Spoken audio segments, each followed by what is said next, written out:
In December 2019, the first case of a new respiratory disease were reported in Hubei province, China. It was a previously unknown virus characterized by pneumonia and respiratory failure. On February 11, 2020, the World Health Organization officially named it COVID-19. And since then, it has been considered the most important global health crisis of the 21st century.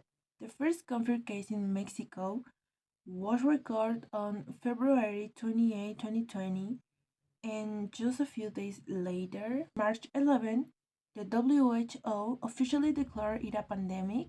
By March 18, Mexico was already mourning its first death from the virus. In a matter of weeks, this entire world faced drastic change in all areas of daily life. One of the most affected industries was undoubtedly the restaurant industry. Restaurants, cafeterias, snacks and bars were among the first businesses for the close, as they were considered non-essential activities. The decision allowed necessary to contain the virus. At the passing impact of millions of jobs and of the local and global economy. Faced with this scenario, the industry was forced to reinvent itself, not only to stay in business, but also to continue serving its employees, community, and people in need. However, despite their best efforts, many establishments, from small family owned businesses to large chains, were unable to overcome the consequence of the pandemic, disappearing forever and leaving a void. Establishment had to quickly adapt, from implementing home delivery service to reconfiguring their space to complying with strict sanitary measures. At the same time, consumers changed their habit, limiting their visit restaurants and opting for new form of conception. Given this critical situation, it became necessary to reflect on the role the restaurant industry before, during, and after the pandemic, and to propose strategies that not only enable its recovery, but also ensure its long-term strengthening. The purpose of this paper is to propose a comprehensive approach to support the restaurant industry worldwide and counteract the devastating effects of the coronavirus era. The SWOT. A SWOT analysis, strengths, weaknesses, opportunities, threats, is a strategic tool that helps identify the current situation of an organization, product, service, or project within a specific context or market. It is structured around two types of variables, internal and external, to the organization. This important tool will be applied to the restaurant industry, considering the evaluation of factors that have impacted businesses in the context of disrupted events such as the pandemic caused by the SARS-CoV-2 virus. In the face of such a crisis, restaurants were forced to adapt and implement innovative action to continue producing, marketing, and offering their service. Restaurants, one of the internal variables, which generally encompasses the following points. Number one, resilience and adaptive capacity. Number two, accelerating digitalization. Number three, rigorous implementation of hygiene and safety protocols. Number four, reconfiguration of spaces and experiences. Number five, revaluations of home cooking and food as a basic need. Opportunities, it is an internal variable and encompasses number one, expansion of sales channels. Number two, digitalization and Oran mentions. Number 3, hybrid business models and ghost kitchens. Number 4, origin of the product.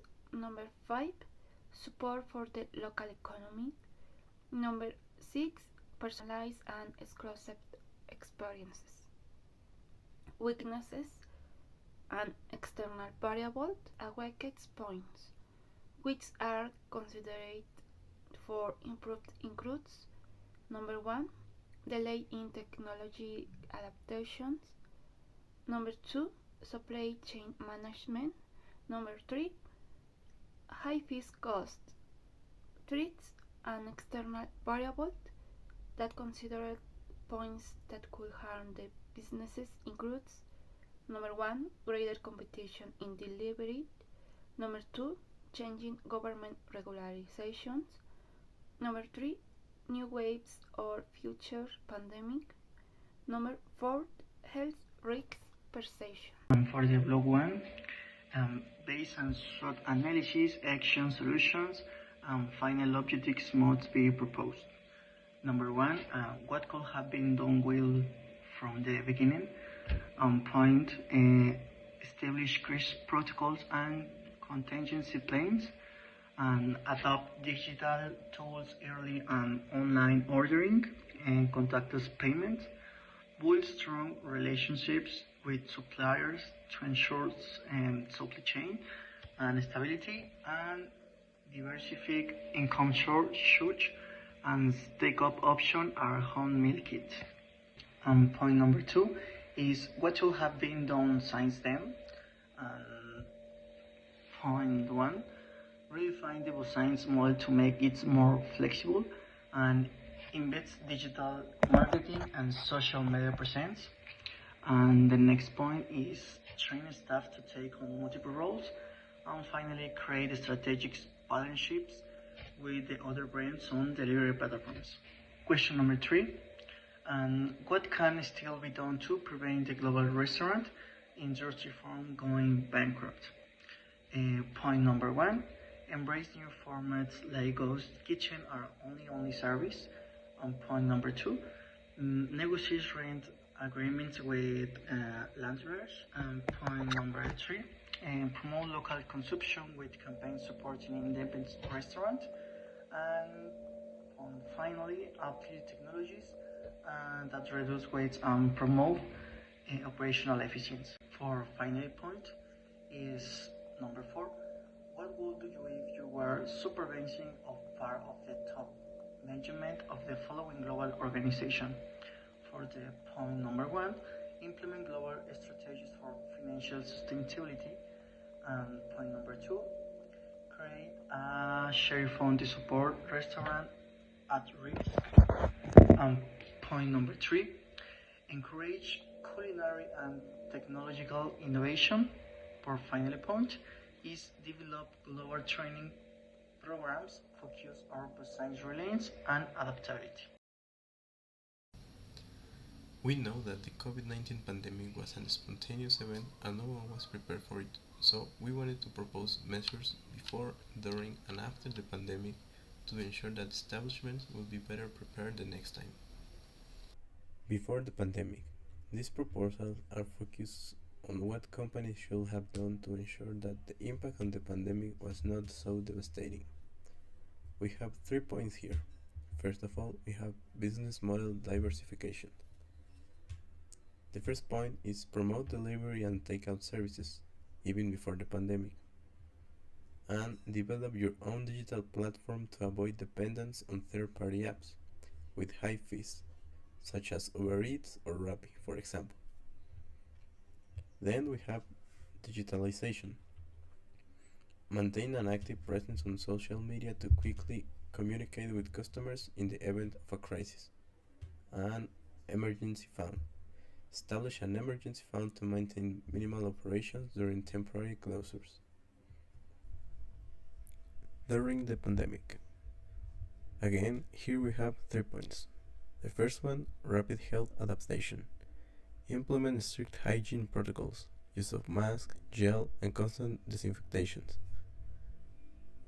The second point is cost optimization. negotiate rentals and services based on new realities, and use only part of the menu to minimize waste and maximize resources. And the final point, strategic alliances. Collaborate with other companies, suppliers, good kitchens, and local apps to support each other.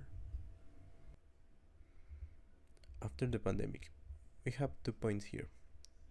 The first one, hybridization of the model. We need to combine in-person experience with online sales, virtual courses, and catering services. And the second and last point, process evaluation and improvement. Learn from experience, what worked, what didn't, and how to respond better next time.